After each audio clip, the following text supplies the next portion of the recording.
भारतीय संविधान का अनुच्छेद 3 पूरा विवरण। अनुच्छेद 3 क्या कहता है? अनुच्छेद 3 संसद को ये शक्ति देता है कि वो नए राज्य बना सकती है, किसी राज्य की सीमा बदल सकती है, किसी राज्य का नाम बदल सकती है, दो राज्यों को जोड़ सकती है, किसी राज्य का क्षेत्र घटा या बढ़ा सकती है।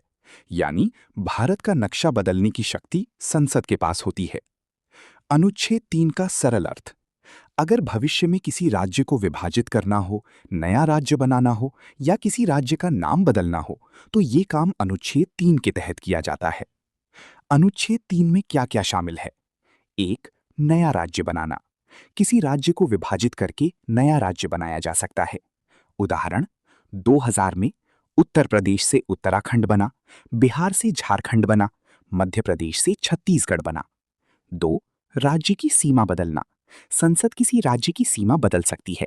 उदाहरण: आंध्र प्रदेश का विभाजन करके 2014 में तेलंगाना बनाया गया। 3. राज्य का नाम बदलना। किसी राज्य का नाम बदला जा सकता है। उदाहरण: मद्रास तमिलनाडु, उड़ीसा ओडिशा, उत्तरांचल उत्तराखंड। 4. राज्यों को मिलाना। दो क्षेत्रों या राज्यों को जोड़ा जा सकता है। उदाहरण: कई रियासतों को मिलाकर राजस्थान बनाया गया। अनुच्छेद 3 की प्रक्रिया। स्टेप 1: राष्ट्रपति की सिफारिश। कोई भी बिल संसद में तभी पेश होगा जब राष्ट्रपति अनुमति दें। स्टेप 2: राज्य की राय। यदि किसी राज्य की सीमा या नाम बदलना है तो राष्ट्रपति उस राज्य की विधानसभा से राय मांगते हैं। ध्यान दें, राज्य की राय मानना संसद के लिए जरूरी नहीं है। स्टेप 3: संसद द्वारा कानून। लोकसभा और राज्यसभा से बिल पास होने के बाद नया कानून बन जाता है। अनुच्छेद 3 से जुड़े महत्वपूर्ण घटनाक्रम। बी 1: तेलंगाना राज्य का निर्माण 2014। आंध्र प्रदेश को विभाजित करके तेलंगाना बनाया गया। ये अनुच्छेद 3 का सबसे चर्चित उदाहरण है। 2: झारखंड, छत्तीसगढ़ और उत्तराखंड का निर्माण 2000। इन तीनों राज्यों का निर्माण क्षेत्रीय मांगों के आधार पर किया गया। 3: जम्मू कश्मीर पुनर्गठन 2019। जम्मू कश्मीर राज्य को दो केंद्र शासित प्रदेशों में बांटा गया: जम्मू कश्मीर, लद्दाख। अनुच्छेद 3 क्यों महत्वपूर्ण है? 1. भारत की एकता बनाए रखने में मदद करता है। 2.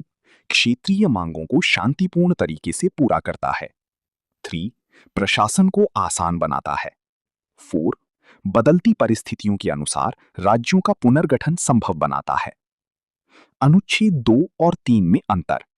अनुच्छेद 2, अनुच्छेद 3: नए राज्य को भारत में शामिल करना, भारत के अंदर राज्यों में बदलाव करना, बाहरी क्षेत्र से संबंधित, भारत के वर्तमान राज्यों से संबंधित। उदाहरण: सिक्किम, उदाहरण: तेलंगाना। परीक्षा में पूछी जाने वाली महत्वपूर्ण प्रश्न। Q1: अनुच्छेद 3 किससे संबंधित है? उत्तर: राज्यों की गठन, सीमा परिवर्तन और नाम परिवर्तन से। Q2: तेलंगाना किस अनुच्छेद के तहत बना? उत्तर: अनुच्छेद 3। Q3: क्या संसद क्या राज्य की राय मानने के लिए बाध्य है? उत्तर: नहीं। Q4: 2000 में बनी 3 नई राज्य कौन से थे?